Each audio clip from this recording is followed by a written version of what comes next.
afternoon and welcome to the Kerry Garden Show. Alan Finn back with you here at Boyles of Killorglin, and we've got our regular garden expert Miguel here with us again. Miguel, hello, how Alan. are you?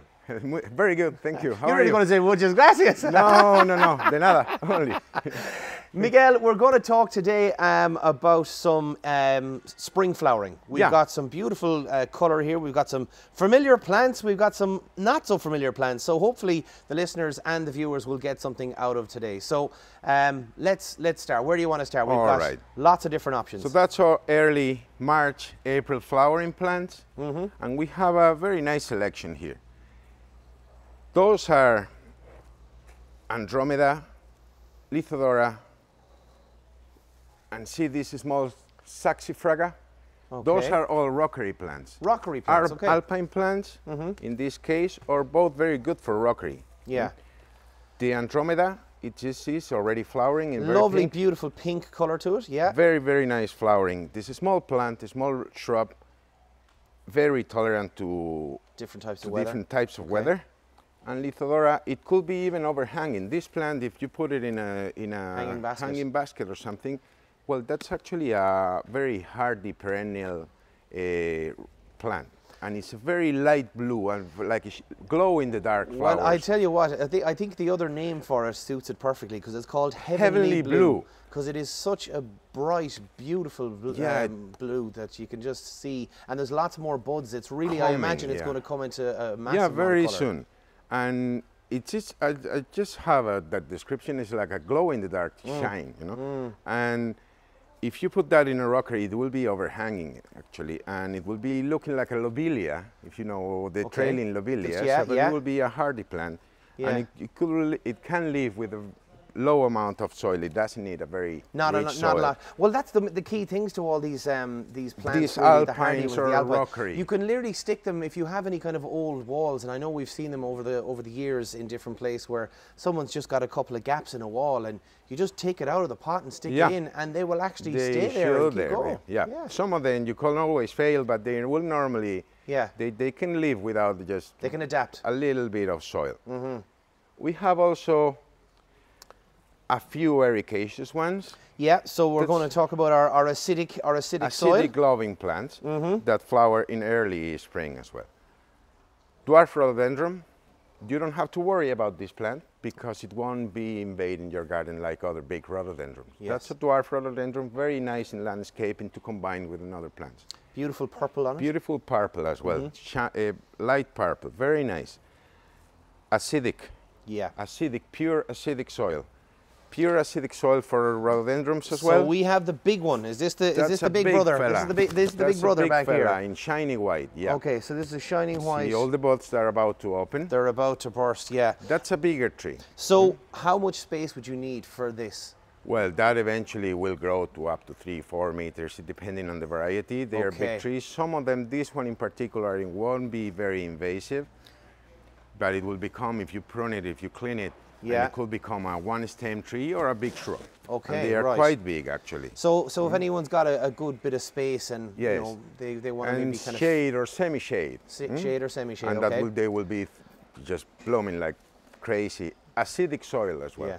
Full acidic. And would the dwarf one be similar in regards to, you know, just the descriptions you were saying about shady or light, or does that need more light? They prefer half shade rather than full sun, even in Ireland. Even in Ireland, believe it or not. We have permanent half sun.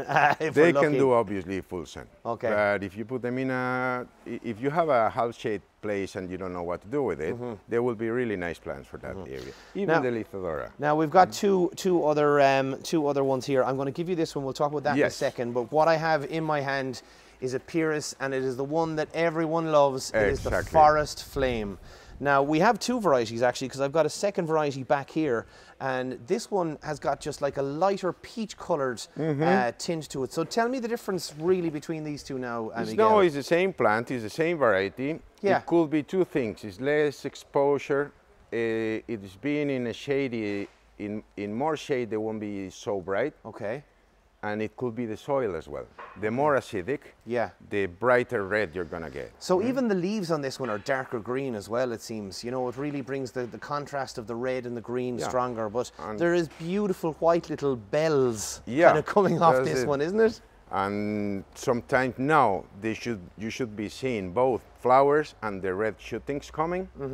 And when it's fully mature, it's just a cascade of bell flowers. It's very, very beautiful. So they don't fall off, or do they keep coming? They will eventually be falling off, but it should be more coming. And they normally come all nearly at the same time. So you can see some of them, they are kind of nearly fully white. I think just even the thought of that is the reason why they are so popular. So talk to me about this other one now. So that's a new variety. This year's variety that is called Polar Passion.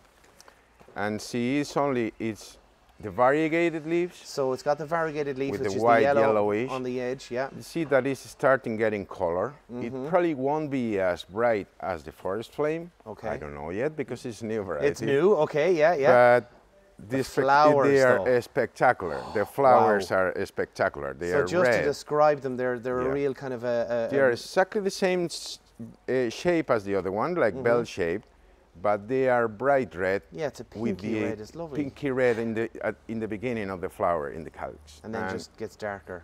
Exactly, and that's a very easy going to. They are slower growing normally than the forest flames. Yeah, these variegated ones.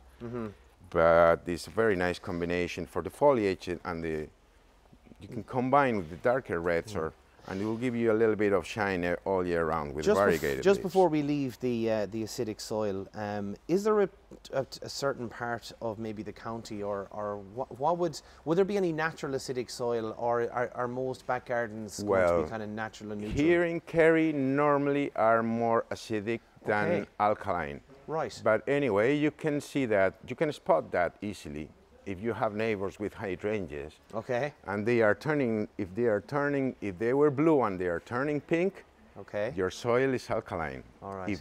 If they were pink and they're turning blue, they are acidic. So check on your neighbors if they have any. But the natural soil, there would be high levels. There would be high levels of acidic here. More here acidic in Kerry, than alkaline, unless you are in a limestone area. Will be more alkaline. Right. But around here normally is acidic. It's the rain what acidifies the soil. And that was the next question I was going to ask. What really causes it? So it's the rain. Well, the rains is normally slightly acidic, and with the amount of rain we get here, it's been some months for us. And ends up acidifying the soils, unless you have the stone or limestone or limey soils that eventually will be amending them. Okay.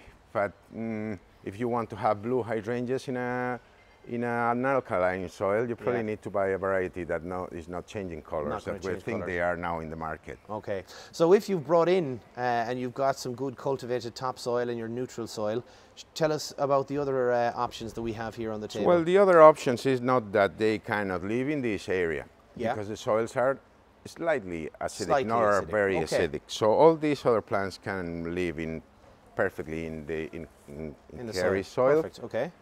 And what we have here is a couple of spireas. This one is about to start blooming, the gold flame. It's not only, the flowers are red, a very nice flowering, but the colors of the foliage from greenish to red, and it keeps changing. And it's a very nice combination with the greens. Yeah. So you can not only alternate flowering, but only foliage. Yeah. See another this one is another spirea, and this is kind of, this starts off as kind of a real lime green. Yeah.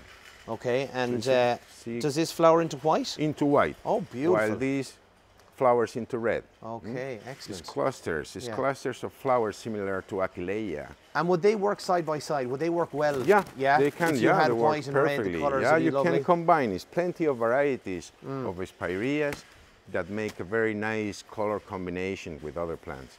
Aside from the blooming, the color of the leaves in some of them are amazing. And all year round? All year round, those fellas are deciduous, so they will lose the leaves in the winter. They lose the leaves, okay. You can hard prune them in early March. Hard prune? Hard prune if you want. I thought you were going to say harpoon. I was like, what am I going to do? No, you can hard prune them in early March. Yeah. Or leave them. Will that drive the growth? Yeah, they will be growing back very quickly. Okay. If you leave them without pruning, eventually they will become very leggy and they won't be eye-catching. Right, okay. See, that's another variety that's already flowering. Oh, beautiful. That's a different shape. That's a bigger plant. Yeah, so that's got a real like woody stalk to it, really, hasn't it? Exactly. But now it's starting shooting. Yeah. Now it's shooting, so all this. Oh, is that smell coming from that? No. It's from. Oh, I thought it was from something. See, that's from the viburnum. Ah, the viburnum. You remember the viburnum? I was nearly destroyed the first program. Probably not the same, but. Oh, yeah, there we go. That's the tiniest. The smell is very nice. Yeah. Very nice. Strong. Yeah. That's earlier. That should be starting in late February. Okay. And it should be blooming till midsummer if you're lucky. Oh, beautiful. Okay. Depending on the situation of the plant, and it's all. Nothing is not written in stone. It depending on where you are, the zone, the shade, the exposure. The weather, they just go a little bit earlier or a little bit later. When the weather is good, they'll grow and they'll sprout, and when it's not, they'll kind of protect themselves a little bit. My Pieris is still getting the red shoots now, and you could see some in the when I'm driving towards here, and you see in the full red. I know, that's the one thing. Why mine is not like that? Yeah, I want it like that. We're always going to compare, aren't we? Yeah, exactly. So we got two other little colours there. We got some beautiful purple and some red. So what are we? So we have another acidic. Well, that's a very beautiful Asilia. Asilia japonica. Oh, beautiful. Starting now in red. They should be all starting now. Yes. Very nice plants. Sometimes when they are not in bloom, they are not very eye-catching. Some varieties are kind of leggy. But you can combine different colors, different shapes. There's plenty of varieties as well. Yeah. And it's a quite decent plant. Not hard to grow. How high would they get? Well, depending on the variety, these fellas they are a small, medium bush. Yeah. Not like the big rods, but decent size. It depends on the variety. Okay. Some of them are dwarf. And colors? But they are not, you can come from nearly, not every color, from white, reds, purple. Right, wow. Many different colors. Beautiful. I got this one because it's just more. It's just so lovely. It's just the red pops. It just so pops. Popping. This one is and you could imagine that in a lovely bed and just being a real kind of a centerpiece of it. Could you see this combined with the blue of the Lithodora? Yeah. That will be lovely. Have them together. That's another program. We should do color combining. Because I think a lot of people must come in, Miguel, all the time to you and ask about what they want to start. Because a lot of people are starting beds as well as maybe adding every year as they kind of go along to see what suits. That can be a big mistake if you add every year, because you can be blinded by the plant itself and forget about the whole project. Yeah. And it's essential that you think properly before you buy a plant. Once you have an established garden, to make that plant fit into that place, because sometimes we get, as I said, that's a beautiful plant. I buy it, I put it there, and it could be not the right place. Yeah. It could be blocking another plant or something. And one thing you've said as well too, it's also a possibility maybe it just needs to be moved. That's it. That's it. Don't be afraid. Instead of smothering it with others, maybe just move it, and it might actually. Don't be afraid. That's essential. Don't be afraid of moving a plant. Yeah. Do it at the right time. Do it in the right way. But don't be even a big tree. You can just move it. Well, obviously you're going to be near a big machine. I think they say it's the R in the month, isn't it? When there's an R in the month, you can move a tree. Yeah. Well, once we get to May, June, July, you won't be doing. I wouldn't be doing in April either. No. But March. If you want to move a tree, just maybe when they're dormant will be the best option. Yeah. But just don't be afraid of it. I've seen wonders in that, in just the nearly dead trees, just moving them. Yeah. But that's more complex. That's not for small gardens. Absolutely. No. But the small plants, you can just dig them out and plant them somewhere else, or just can maybe. Sometimes we pay too much attention to them. So maybe just stop feeding it or stop. There's plenty of people that comes and ask me why their hydrangeas or whatever is not flowering. Yeah. This is what are you doing? And they say, I'm doing this. Yeah. I am adding this. and it's the wrong food. Okay. So you have mentioned that a few times actually to me. So the overfeeding of plants is a common mistake. Especially with nitrogen. Yeah. If you use highly nitrogen food, yeah, the foods, like they're very good. Yeah. Don't misunderstand me. Like Miracle Grow or any Boost, you have to have in mind that they are very rich in nitrogen, and you're going to have a very bright, dark green leaves, yeah. Very healthy looking, and no flowers. Okay. In some of the plants, not all. Yeah. But it's a very common mistake, overfeeding with nitrogen. Okay. So just come in and chat to you. Like, that's really it. It's like come in and chat. And I want to talk, because that tall purple one is right in front of you. I can't miss it. It is a lovely little, it looks a lot more daintier than the other ones. That's an erissimum. That's another rockery plant that could be planted in rockeries or in gardens. Okay. And it's called wildflower. Wildflowers, It's plenty of different colors as well. Beautiful, bright purple. They will be flowering well into summer. Yes. And they can live nearly everywhere as well. Okay, so right. So they're a very adaptable plant. The growth will be restricted by the ground they have, but they can grow in rockeries as well, or in not very rich soils. Okay. Perennials. Yeah. You can prune them back, and they will be coming back next year. Yeah. They keep flowering. They keep flowering. I really would love to see some of our listeners and viewers' gardens. Like, if there was some rockeries out there, send us in your photographs. We'd really, really love to see it. We could have a little chat about them here, talk about what they've done right, what you've done wrong, get the expert eyes of Miguel here, and it'd be great to just get some feedback from some of our listeners on some of the things that we've discussed here in the show. That would be very nice. Yeah, yeah. And then, anyway, Joe, I already said, but it won't hurt saying it again. Anytime you just take pictures, it will be very helpful for us, and come over, show us the picture. Yeah. And we'll try to give them a hand. Advice. And I'm gonna talk again about this beautiful plant. We're talking about. Okay. That's one of my favorite plants. Is it?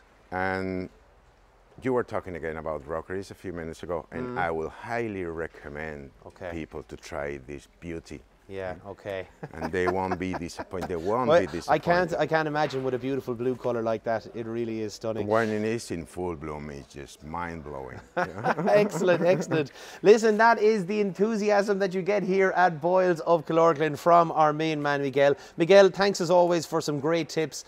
We will talk to you again next week with some more bright colors here from Boyles of Killorglin. But from myself and Miguel, get out there, get into the garden and make sure it is looking nice and well, and hopefully send us in some photographs.